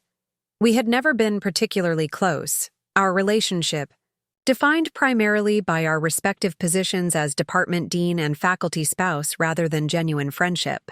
I'll come directly to the point, Wilson said after declining my offer of tea. I've become aware of circumstances regarding Harold and Margaret Collins that put the university in a difficult position, specifically the nature of their relationship and its connection to the Westridge Foundation endowment. So that was it. The university was concerned about potential scandal or ethical violations. I appreciate your candor, Wilson, but I'm not sure what this has to do with me at this point. He looked uncomfortable. The university has strict policies regarding romantic relationships between faculty members when one may influence the other's professional advancement. Had the administration been aware of Harold and Margaret's involvement prior to the endowment chair appointment, different procedures would have been followed. I see, I said, though in truth I wasn't entirely certain where this conversation was heading. Again, I'm not sure how this concerns me directly. Wilson cleared his throat. Harold has suggested that you were aware of and supported both his relationship with Margaret and her appointment to the endowed chair. He's characterized the situation as an amicable arrangement among all parties. The audacity of the lie momentarily robbed me of speech. Harold was attempting to rewrite history, casting our marital breakdown and his affair as some sort of consensual arrangement to protect his professional standing and the endowment he'd secured. That is categorically false, I said when I found my voice again. I learned of their relationship 3 days ago when Harold informed me he was leaving our 40-year marriage. As for the endowed chair position, I had no knowledge of Margaret's appointment until yesterday. Wilson nodded, seeming unsurprised by my response. I suspected as much. Harold's account seemed inconsistent with what I know of you. He hesitated, then continued more carefully. The university finds itself in a delicate position. The Westridge Foundation endowment represents significant funding, but there are serious ethical questions about the appointment process now that this information has come to light. Understanding dawned. You're concerned about scandal if this becomes public. Frankly, yes, Wilson admitted. The university's reputation, the economics department's standing, the foundation's confidence in our governance, all could be affected. Harold has proposed announcing his retirement at the end of the semester as a solution. So that was Harold's strategy. A dignified retirement, rather than an ethical investigation that might reveal his manipulation of the appointment process. Clever, as always. What would you like from me, Wilson? I asked directly. He looked relieved at my straightforwardness. Your discretion would be greatly appreciated by the administration. If you have no objection to Harold's retirement rather than a more complicated resolution, it would allow the university to address the situation internally while preserving the endowment. I considered his request carefully. My instinct was to reject any solution that allowed Harold to exit gracefully after his deception, to demand the public accounting he deserved. But that path would likely harm the department and university as much as Harold himself. I have no desire to damage the economics department or the university, I said finally, but I won't participate in any narrative that suggests I knew about or approved of Harold and Margaret's relationship. My discretion has limits, Wilson. Relief washed over his features. That's entirely reasonable, Eleanor. The university is grateful for your consideration in this difficult situation. After Wilson departed, I sat in my living room contemplating this latest development. Harold was methodically attempting to control the narrative of our separation on every front, legally through the fraudulent prenup, professionally through his retirement strategy, and personally through his characterization of our marriage's end as mutually agreeable. His confidence was both infuriating and illuminating. For 40 years, I had accepted Harold's version of reality, his interpretation of events, his assessment of what was reasonable and appropriate. That compliant acceptance had clearly led him to believe I would continue to acquiesce, even in the face of his ultimate betrayal. The realization strengthened my resolve. Harold needed to discover that the woman he had married no longer existed, or perhaps had never existed quite as he imagined. The Eleanor who had supported his ambitions without question, who had sublimated her own preferences to his, who had accepted his authority in all significant decisions, that Eleanor had been transformed by his betrayal. In her place stood a woman with resources he knew nothing about, determination he had never witnessed, and clarity he could not anticipate. The thought brought a smile to my face as I reached for my phone to call Sophia. It was time to accelerate our strategy. Sophia answered on the second ring, her voice crisp and professional as always. "Eleanor, I was just about to call you. We've received the final report from the handwriting analyst, confirming our suspicions about the prenuptial agreement. The signature is definitively not yours." "I'm not surprised," I replied, settling into my favorite armchair, a comfortable piece Harold had always considered too casual for our formal living room. "I've just had an interesting visit from Dean Richardson. It seems Harold is orchestrating quite the elaborate exit strategy at the university." I explained Wilson's visit and Harold's attempt to characterize our separation as mutual and amicable, his plan to retire rather than face an ethics investigation, and his apparent confidence that I would quietly accept whatever narrative he constructed. "Classic damage control," Sophia observed when I finished, "and entirely consistent with his approach to the divorce proceedings. He's attempting to maintain control of every aspect of this situation." Which is exactly why I think it's time we change our strategy, I said. "I'm tired of reacting to Harold's machinations. I'd like to take a more proactive approach." There was a moment of silence as Sophia considered my words. "What did you have in mind?" "I want to reveal my financial independence at our next meeting," I said, the decision crystallizing as I spoke. "Not the full extent of my assets, but enough to make it clear that I'm not the financially dependent spouse he assumes me to be." "Interesting," Sophia mused. "That would certainly disrupt his current strategy.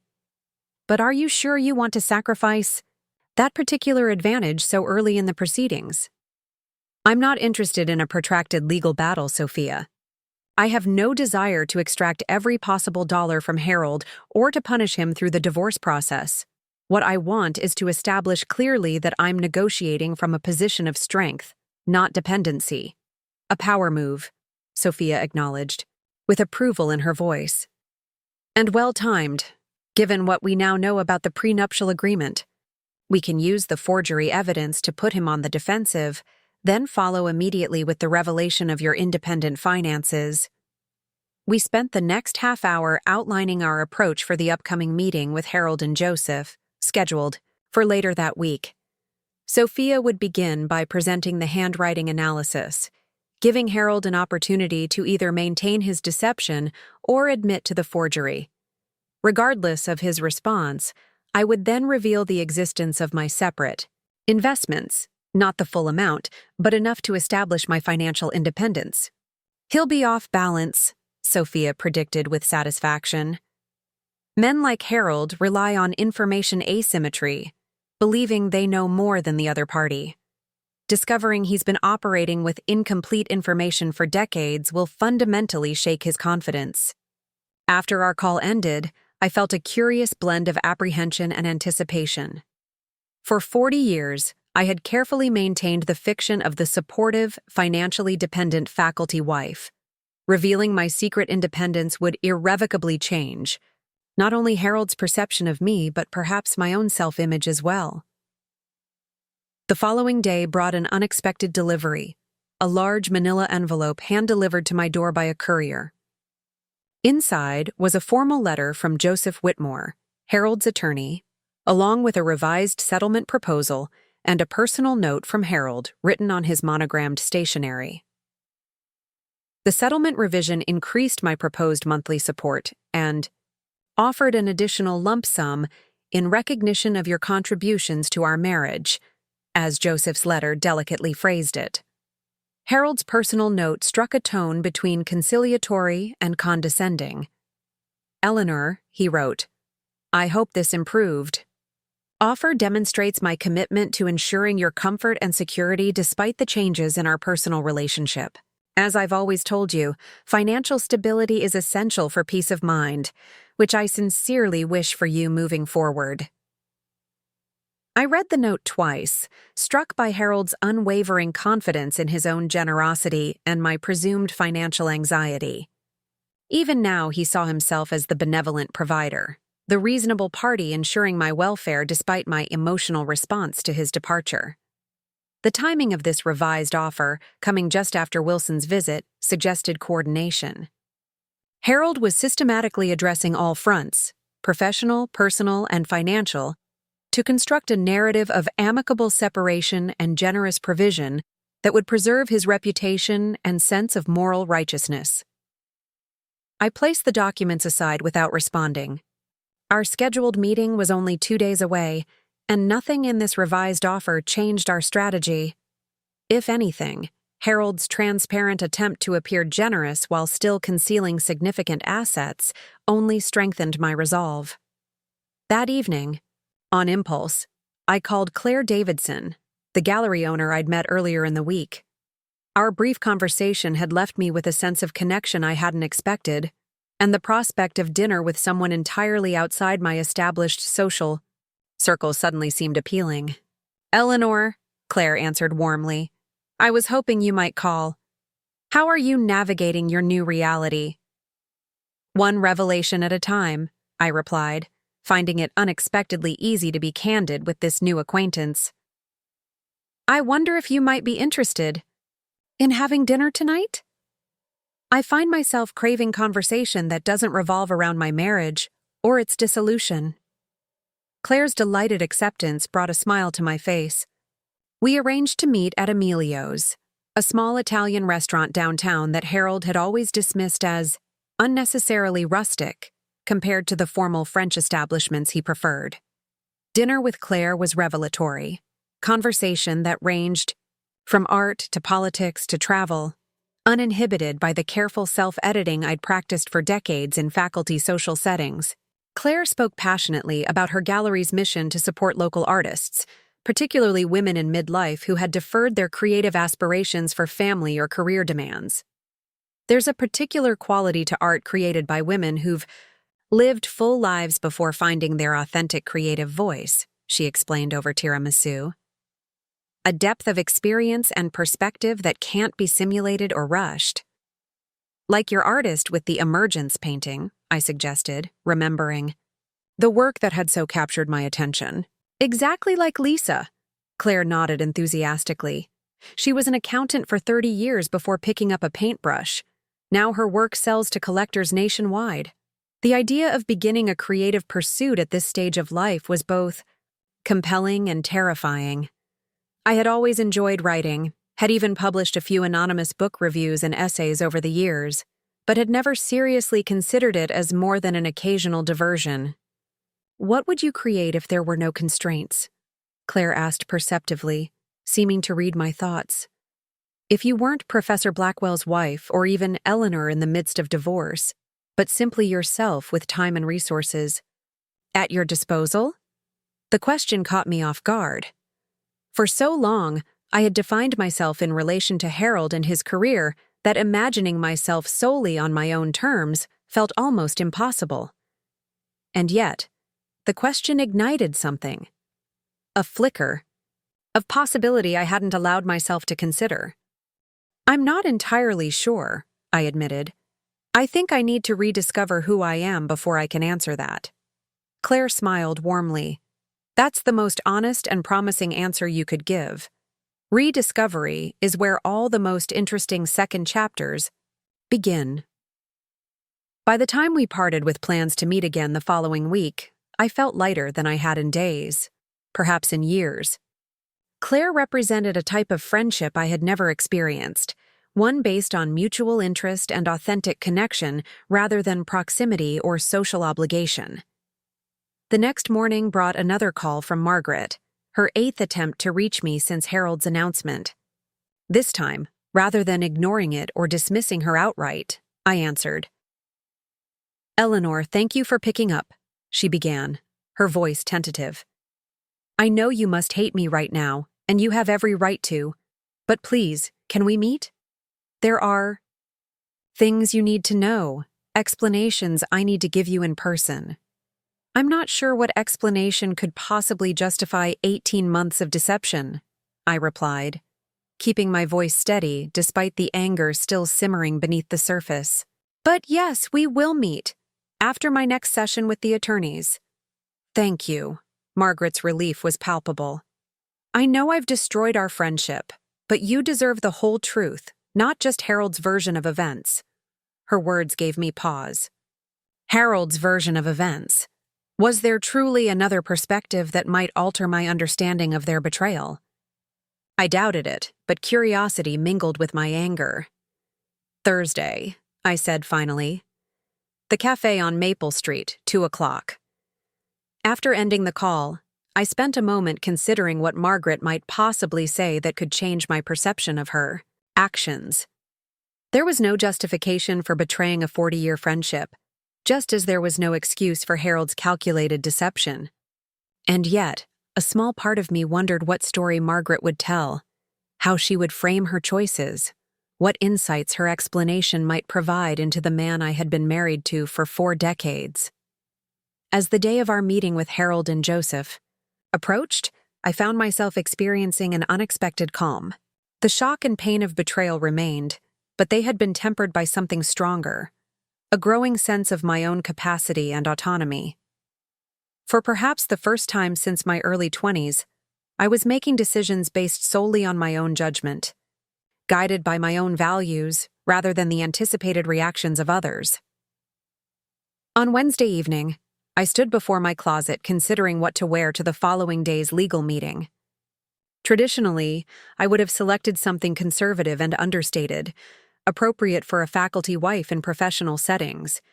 Instead, I reached for the red dress I had hung on my closet door days earlier, the one Harold had deemed attention-seeking, and set it out for the morning. Tomorrow would mark a turning point, the moment Harold discovered that the woman he had married, the woman he thought he knew so completely, had always been more than he had allowed himself to see.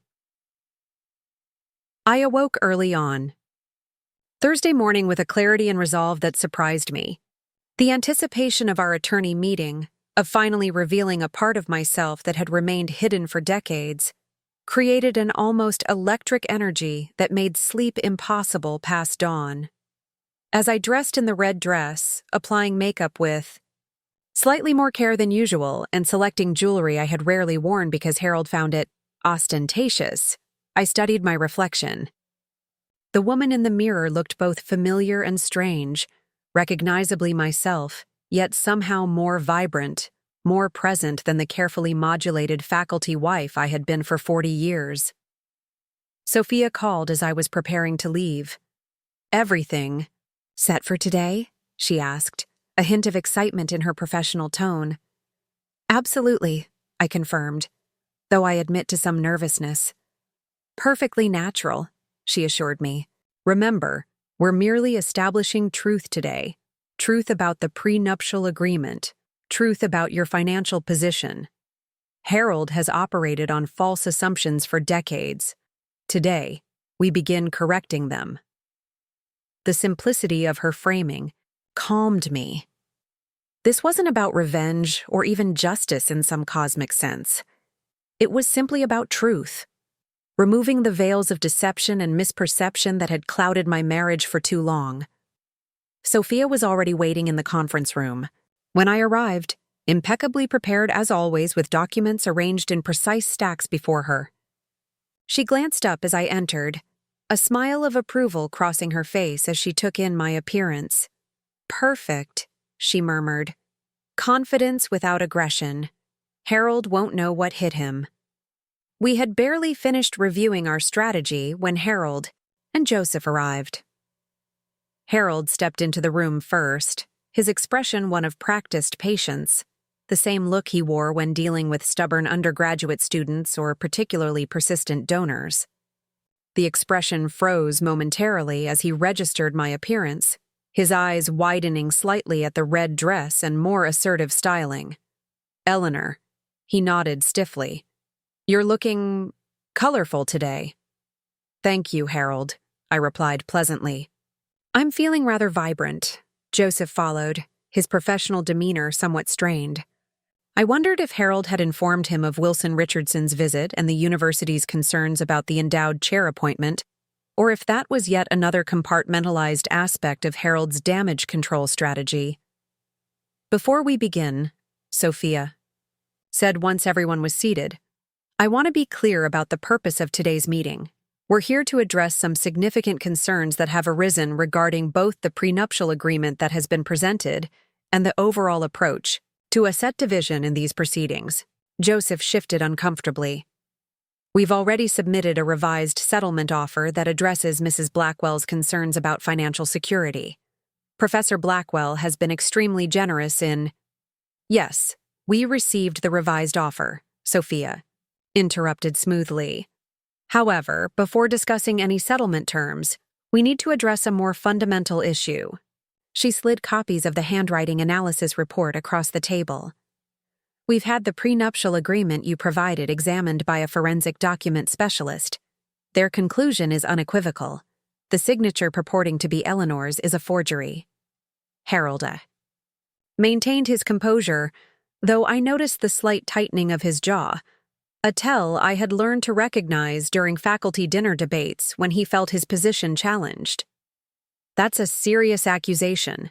The document was properly executed and witnessed, as Joseph can attest. Joseph looked distinctly uncomfortable. I supervised the signing process, yes, but this was 40 years ago. Documents were handled differently then.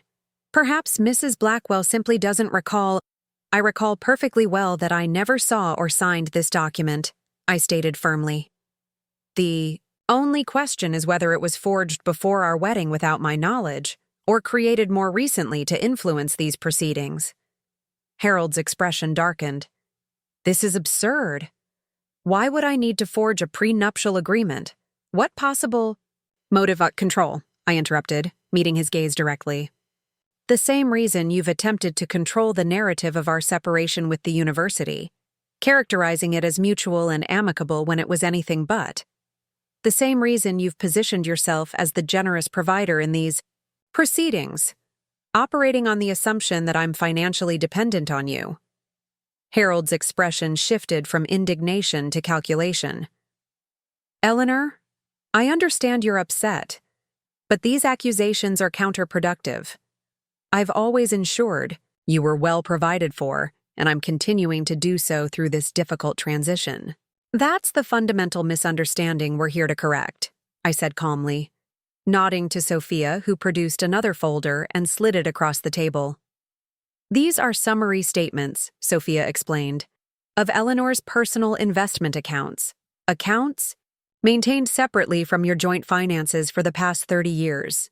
Harold stared at the documents, incomprehension gradually giving way to disbelief as he processed the information before him.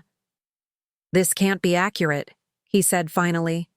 These accounts, the amounts, are entirely accurate, I confirmed.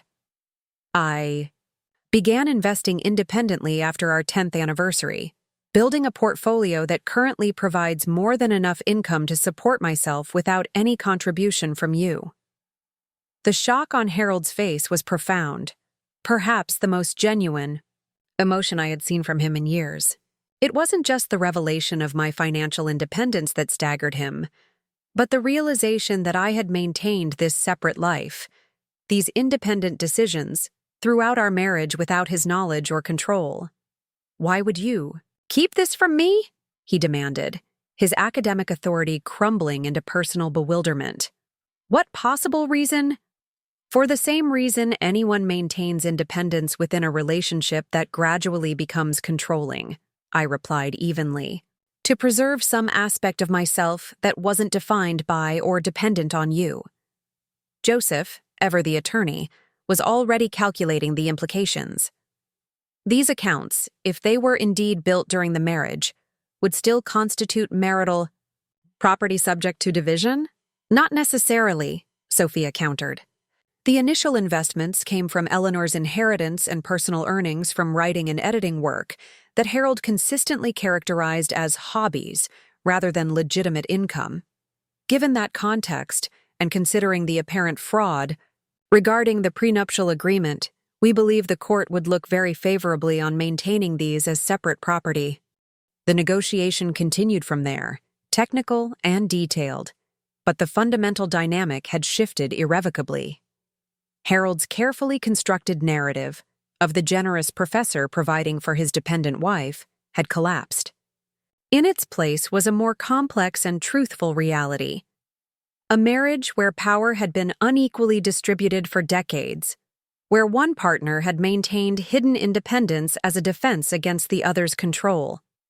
As the meeting concluded with agreements to exchange additional documentation and reconvene the following week, Harold lingered, clearly wanting to speak with me privately. I nodded to Sophia that it was acceptable. "I'll wait for you outside," she said, gathering her documents. Once we were alone, Harold looked at me with an expression I couldn't quite decipher, something between confusion and reassessment, as if, seeing me clearly for the first time in our 40 years together. "I don't understand," he said finally.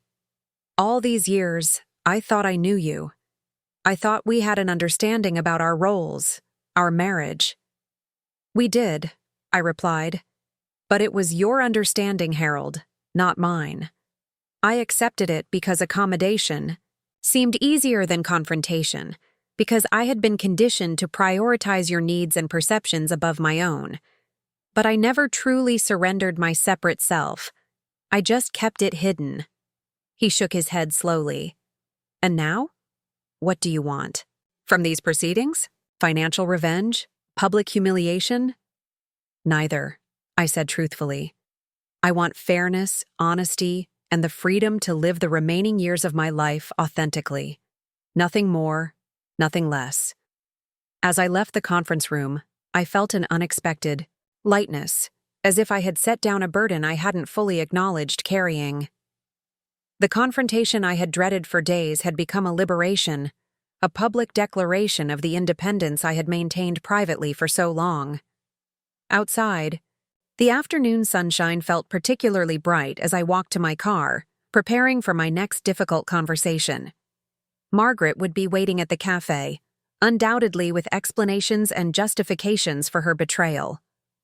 I wasn't sure what she would say or how I would respond, but I approached the meeting with the same clear-eyed resolve that had carried me through the confrontation with Harold.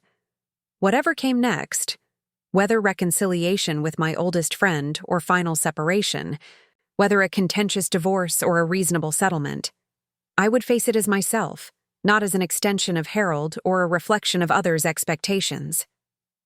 As I drove toward the cafe, I realized that the fortune I had built in secret had served its purpose, not just providing financial security, but ultimately giving me the strength and means to reclaim my identity after decades of careful accommodation. The money itself was secondary to what it represented. The quiet, persistent preservation of my autonomy through years when outward independence seemed impossible. Margaret was already seated at a corner table when I arrived, looking smaller and more vulnerable than I had ever seen her. She stood as I approached, her expression a complicated mixture of shame, apprehension, and relief. "Eleanor," she began, her voice trembling slightly. "Thank you for coming." "I'm here to listen," I said simply, taking the seat across from her. "Whether what you have to say changes anything between us remains to be seen." She nodded, accepting the uncertainty as her due. "I don't expect forgiveness. I'm not sure I deserve it.